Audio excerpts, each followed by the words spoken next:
What we are really asking people is to move from being a beast towards being an angel, because both are there in your heart.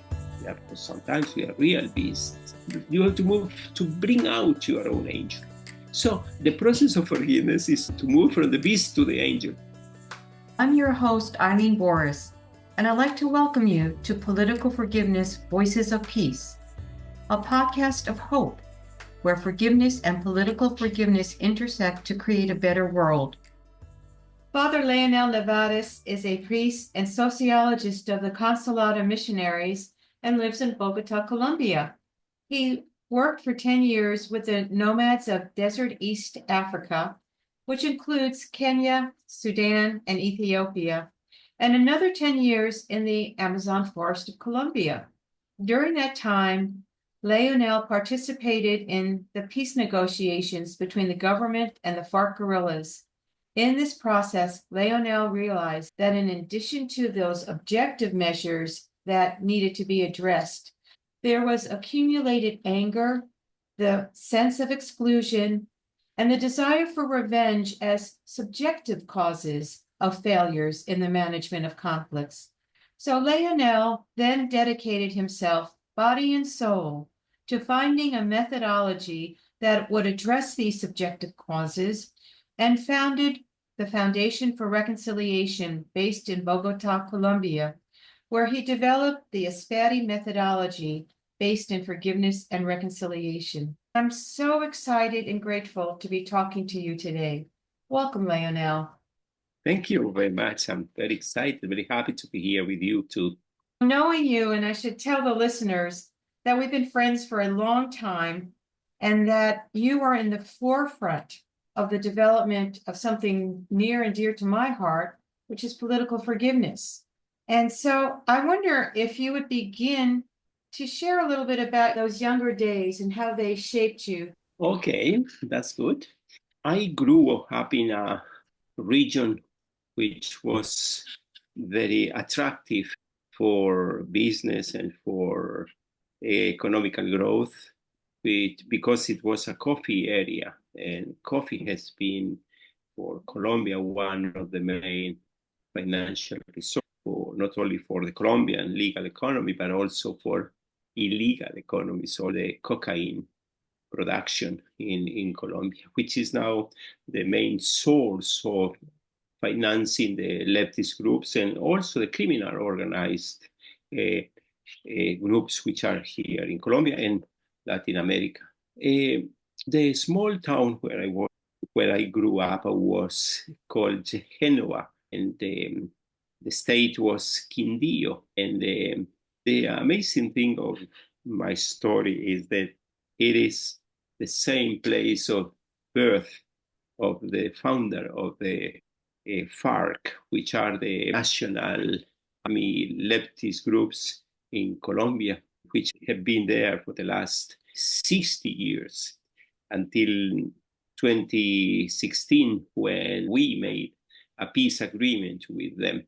So I was born in this small town, coffee area, and I remember studying with some of the relatives of this very well-known founder of the FARC, FARC, Fuerzas Armadas Revolucionarias de Colombia. They add a second name, which is EEP, which means the Army of the Common People. So I learned, being very small, the trauma and the consequences of war. And I remember myself often hiding in my house and listening to shootings inside our small house there in this small municipality, again called Genoa. And not only me, but also my brothers and sisters grew up in this environment. And actually it became an environment of the Colombian state fighting against leftist guerrillas, which were brewing up in that area, because that area was the birthplace of the leftist guerrilla groups. And I didn't know at that time who was later the big founder of these guerrillas, but I remember studying with some of his relatives, the relatives of Manuel Marulanda Vélez, alias Tiro Fijo, sure shot. It was his second name. But the amazing thing is later on, nearly 15 years later, after I had finished my university and my religious studies, I became a priest and I was sent to work in the Masonic area where he was already involved with the business of cocaine, and he was already having a big army. At that time, it was, let's say, in the late 90s, when they thought that they were going to overcome government Colombia. So chance I came to meet this guy Tiro Fijo, if you could remember that name, because I will mention it several other times. And I was invited by some of his guards to go and celebrate his birthday, Tiro Fijo's birthday. Amazingly, the same day of his birthday was also my birthday. And therefore, when I arrived there, I told him, Mr. Tiro Fijo, today is also my birthday. And I remember him kind of hugging me very warmly and giving me his good wishes. But he became more impressed when I told him that I was from the same town, which was called Genoa. And he again embraced me, hugged me strongly, saying, oh, we are from the same place. We are blessed because we were born in the same day. And the same day happens to be the feast of Holy Mary. In Colombia, is a very important feast. And therefore, he was also wearing a kind of collar with the image of the Blessed Virgin Mary. So, although being a leftist guerrilla killer, he was showing devotion. Anyway, the good thing is that we became good friends, and it helped me a lot to get some people who were kidnapped out of their arms. And also, I was able to take out of their groups some young people who had been recruited by their own groups. And therefore, we became very good friends.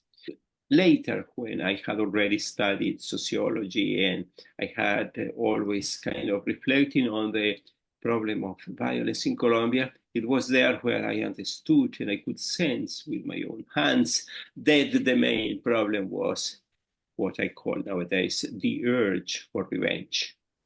So if I'm understanding this, you knew the leader of the FARC when you were a young boy because you grew up in the same town with the same birthday, and then years later got to meet him again, you as a priest and he as this rebel leader. Yes, indeed. What they were claiming always that they were the defender of the peasants in Colombia. In fact, there was poverty, the people were passing through so many needs, and therefore that was also one of their main motivations. But I came to believe that the real motivation behind was they had to take revenge for something that they had suffered. And that's why Tiro Fijo got a group, a very kind of very small group of young people like him, 18, 19 years old people. And they took very old arms and knives, and they went to the forest trying to fight against the police mainly at that time. And that was the beginning of the leftist guerrilla, which, as I was saying before, they thought at a certain moment in the late 90s that they were ready to overcome the government, the Colombian government. And of course, it never happened, but they were so proud of this. So nearly they had all the country invaded by groups of that organization, the FARC. As I listen to you share this story, I can't help but think that on one level, as misguided as the FARC leaders were, they thought they were doing something really good for the country. And here you are doing enormous amount of good for the country in a very different way, and in a way that's very healing and productive. But you could take a look at both of you and the FARC leader, and say, okay, here are two people coming from the same town, wanting the same things, taking very different paths, and one is based on violence and one is based on healing. Yeah, it could be like that. Indeed, I was very sensitive to the problems of peace rather than the problems of violence. So I wanted to take another approach, a positive approach against violence. And that's what brought me to the concept of political forgiveness and forgiveness in general, how to apply forgiveness in the reality of the communities suffering poverty, suffering this absence of the government, suffering health problems, and basic needs, which also make people angry because of whatever was happening. Yes.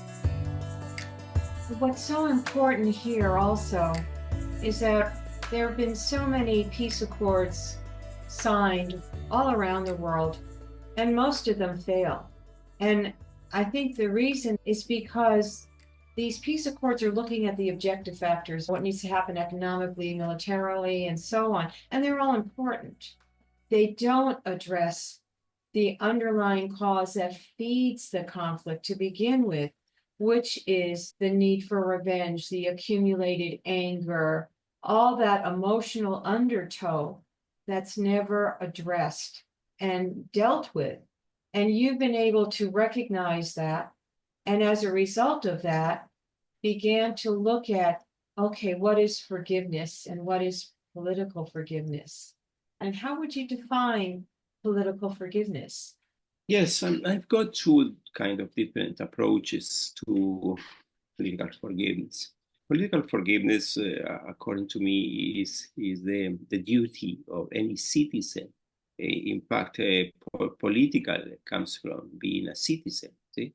And then political forgiveness is also the kind of negotiation which is made with a government, like it happened in Colombia in 2016. After so many negotiations with them, we came to a peace agreement, which is still at this moment, 75,000 people in arms became citizens. Yeah?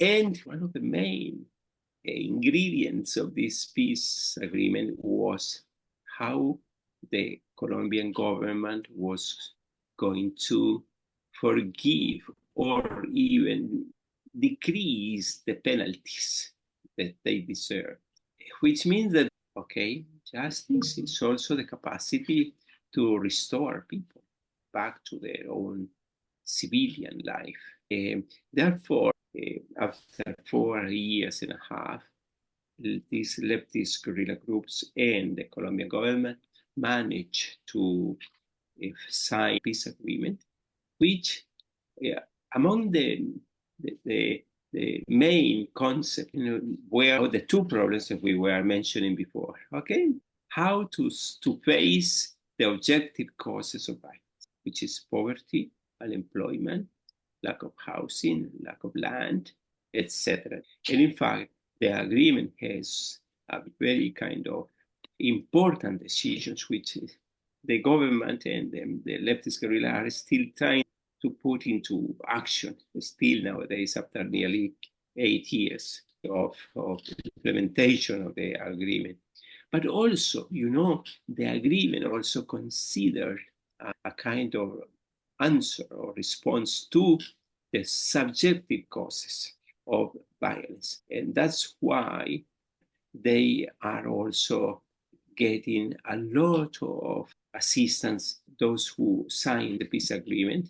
In particular, they are receiving support, build up peace in special places in Colombia where the government has provided security, land, housing, food, transport, and they are kind of recovering all their needs for education, for human growth, they got psychology assistance. And in that part, we have also worked together with my group in the Fundación para la Reconciliación, helping hundreds, I would say thousands of leftist guerrillas reinserted into their own communities. So this kind of inside support, all this human recovery became also very important. But particularly starting with decreasing the quantity of the years in jail, also helping them to pay jail, not in the traditional jails, but in just a kind of large, big areas of land where they are forced not to go out, but where they have all the possibilities to develop themselves, to develop a kind of cooperative project, to have a school for their kids, to get married, to build up a kind of income generating projects, and so on. And I think this kind of particular psychological assistance has been very much appreciated by them. I love the way you defined it in a sense that political forgiveness is the duty of the citizen.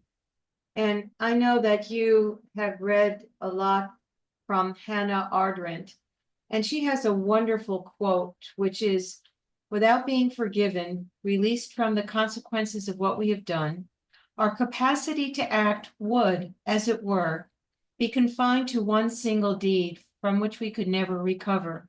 And she speaks of forgiveness as a political virtue. So I wonder if you wouldn't mind talking about that, and also your involvement with the Commission for the Clarification of Truth, Coexistence, and Non-Repetition. Yeah, first of all, referring to Hannah Arendt, I came to understand what she constantly says in some of her writing. Forgiveness is not only a political virtue, but forgiveness is a human right. That's lovely. And, we have not been able yet to understand the deep meaning of human right, that forgiveness is a human right. And in fact, when you study the life story of each one of those leftist guerrilla people, or even killers and make crimes, if you study properly their history behind, you will understand that perhaps the one who should be accused is the government or the society, which has abandoned them to their own sword. And therefore, when you come to understand those things, you immediately can accept what I'm saying. Forgiveness is a human right. I'm a Catholic priest, and in fact, I keep criticizing my own church because we have built relation with God with the sense of sin, with the sense of hell and punishment. And I think we are totally out of what real Christianity means. Mercy, Christianity means compassion. And therefore, you are compassionate and you are merciful because you understand that any person, any human being has got limitations and has got this kind of fragilities that is part of our human wiring. And therefore, if we see particularly Christianity, as is my case, from that point of view, you understand that we will need to change totally our glasses and not just see everything with the glasses of sin, punishment, and hell. And I think, on the contrary, we are people who are constantly given mercy and compassion. And God is that. God is mercy and compassion totally, 100%. That's incredible. And when we teach about forgiveness, part of that process is understanding that if we can walk in someone else's shoes and experience what their life experiences were, that we wouldn't be acting much differently than that person. For example, if we could put ourselves in the shoes of a child soldier or of a leftist guerrilla and really understood what their psychological landscape is and the difficulties that their life brought them, we could better understand why they do what they do. It doesn't necessarily make it right, and we don't necessarily like it. But if we can understand that we're lucky we didn't have to walk in those shoes and feel what they went through, perhaps we could grow in empathy and compassion. Yes. When I teach this, I always say there's a pragmatic level to why we want to forgive. We want to be happier. We want to be healthier. As we begin to grow more in understanding and compassion, we really begin to connect on a human level. And when we get deeper and deeper to recognize we're more alike than different, and that ultimately we've all come from the same source, and that there's a real spiritual connection, that's where real transformation can happen. And when I talk about forgiveness at that level, I always say that forgiveness is the highest form of love that human beings can know. Yes, Tim, totally in agreement with you. I think, Eileen, that, for instance, Buddhism and Hinduism and Islamism, all of us, we are together in the same track, particularly when we make compassion and mercy our main spiritual inspiration. The rest is just cosmetics, and therefore we will have a real evolutionary leap when we'll understand this. And all the army career and whatever countries are preparing to defend themselves is kind of useless. If the American people build up very good arms, some people are already thinking how to build better arms. Whereas, what about if we could think, okay, I'm compassionate with you, and perhaps you start thinking, okay, how to be more compassionate. And that's why we say that the future of humanity, or let's say the revolution which is going to happen in the next few decades, will be towards compassion. Your country has been able to provide more kinds of structures that put in place forgiveness and reconciliation.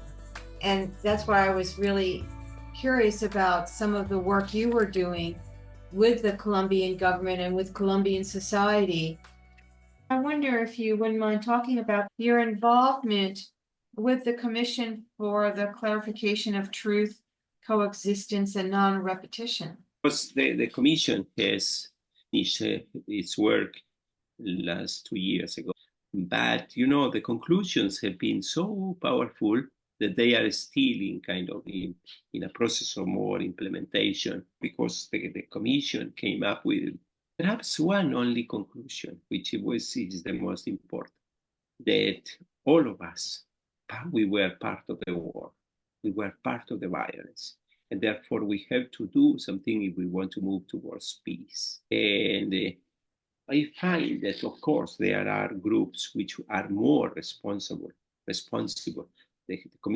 Truth Commission came up with at least 3 groups which were so much involved negatively in the violence. First of all, the rich people. The rich people were financing the leftist groups and the rightist groups. The second one is that the government itself was also hiddenly supporting paramilitary groups, which were so painful as the leftist guerrillas, And finally, also, how the churches, we were absent from the conflict. We kind of let the conflict go on like that the solution was only through the arms. Many churches here in Colombia and many church people still think that the solution is only an armed solution. You've developed in your process with ESPERE the logics of truth. and how you can apply the logics of truth to the work that you're doing.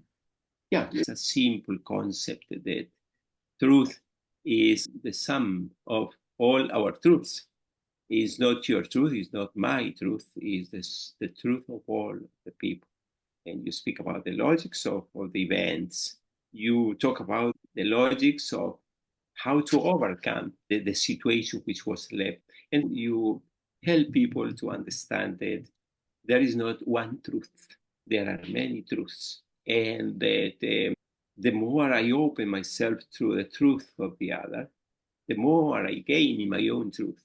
And unfortunately, our process of peace reconstruction is taking, but it is not the case only of Colombia. In some other countries, it has happened again. In South Africa, for instance, they are still having the same problems, even if they started nearly 30 years before us. And they are still building up the peace. The apartheid is still there. Perhaps the apartheid is now in an opposite way, blacks against whites. When I think of, again, political forgiveness, I think about the building of structures. We work on an individual level, which is one of the first comments you made earlier about it's the duty of every citizen to be willing to change mindsets from violence to compassion and forgiveness. And then we need to go beyond that to working with communities. In this country, there's just so much polarization going on. It's getting people from the different parties together in dialogue where they can share where their beliefs formed, where they grew up, how they form their own truths, what the obstacles are to holding on to their beliefs, and how can we come together to, with this knowledge, to create societal change. I believe that this is what you're doing with the logics of truth and with the Truth Commission. Yes, indeed. And I think that that's a particular moment in our society where we are so polarized by our truths. And what we are learning here in Colombia is that indeed we have to put our truths together, understand what is the meaning of the events, the importance of those events, and trying to build up a better truth.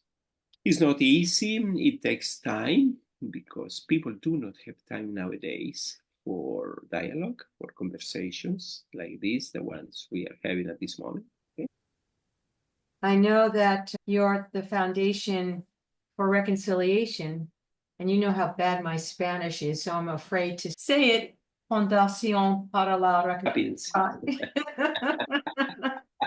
They're doing such great work, and some of the outgrowth of this is your ESPERE program. Would you like to say a few words about that? In Colombia, there are more than 6, or they were understood as being criminals, and they were just people who were dressed like paramilitary or like guerrilla people and killed just because the military bosses, they wanted to show good results. So what I'm saying is that there is such a lot of pain from many sides, from many parts, that we believe that our country is still wounded, all ourselves in Colombia. And the person who is kind of cultivating anger and hate and urge for revenge in his or her heart, that person is sick, and we have to heal that. So with that idea, we had to start a special course, which is called School of Forgiveness and Reconciliation. The acronym in Spanish is ESPERE. It is a course of, let's say, nearly 50 hours. It's not a short course. 50 hours, 25 hours for forgiveness and 25 hours for reconciliation. We started those courses 20 years ago, and we are impressed that they still keep growing in countries like Brazil, like Mexico. I was recently in Cuba, and it was amazing how they are replicating the course. So we got, I would say, hundreds and hundreds of volunteer people who have been trained, and they are training trainers. Yeah. So what we do is the first part of the course, which is, let's say, a weekend, 25 hours, it's just forgiveness, talking about forgiveness, what you have to forgive. Yeah. And the big change in forgiveness is how you move from the desire for revenge to the desire for compassion. And that's a big change. And people make a decision because we ask people to make a decision. And often making the decision is one of the hardest moments. But people realize how that moment of decision changes their lives. And therefore, what we are really asking people is to move from being a beast towards being an angel, because both are there in your heart. And in fact, I feel that when people are told that they are beasts, they react. And in fact, yeah, that's what happened to us. Yeah, because sometimes we are real beasts. You have to move to bring out your own angel. And people become proud when they come out with their own angel. So the process of forgiveness is to move from the beast to the angel.